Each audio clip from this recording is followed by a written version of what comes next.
నా యేసు, మన యేసు అలాంటివాడు కాడు కదా! మరి ఆయనను గూర్చి గొప్పగా చెప్పాలి అంటే ఎవరు చెప్పాలి? మీరే చెప్పాలి. జై కొట్టు అంటే చెయ్యి జై కొట్టాలి అంటే ఆ శిరస్సు క్రిందున్న అవయవం అయిన ఒక చెయ్యి లేవాలి పైకి ఏమని జై. ఇలా ఎన్ని చేతులు లేవాలి?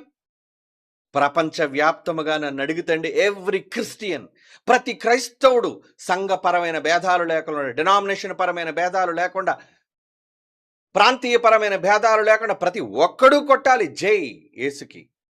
కొడుతున్నారు, కొట్టాలి. అందుకే ఈ పాట అందరి కోసం. ఒకవేళ ఏమండి బీఓఈఓఈ వాళ్ళు మా పేర్లు, ఫోటోలు ముందు తీసేయాలనుకుంటే తీసేసి, పాట మాత్రం కేవలం వెయ్యండి పర్వాలేదు. ఇతర సంఘాల వాళ్ళు నేను అభ్యర్థిస్తున్నాను. ఏమని?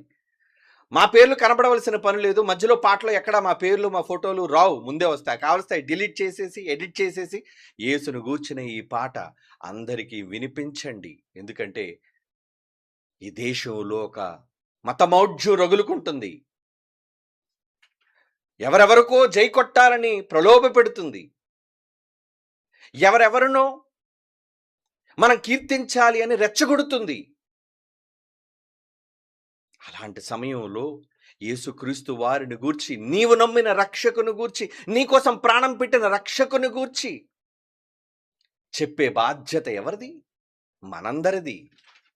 అందుకే ఆ రోజే చెప్పాడు, నేను మీతో చెవిలో ఏదైతే చెబుతున్నానో మిద్దెల మీదకెళ్ళి ప్రకటించండి. మేడల మీదకెళ్ళి,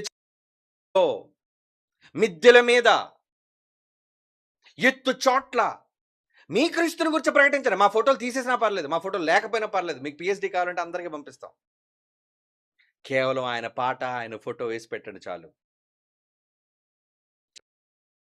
ముందుకు వెళ్ళాలి అంటే ఈ దేశంలో ముఖ్యంగా మైనారిటీస్‌గా పిలువబడుతున్న మనం, క్రిస్టియన్స్‌గా తక్కువ మందిగా చిన్న చూపు చూపబడుతున్న ఈ దేశంలో, ఇన్ ఇండియా, యేసుక్రీస్తు వారిని గొప్పగా చూపించాల్సిన ఆ కొద్ది మందిగా మీ అందరి మీద, మనందరి మీద ఈ బాధ్యత ఉంది, మర్చిపోకండి.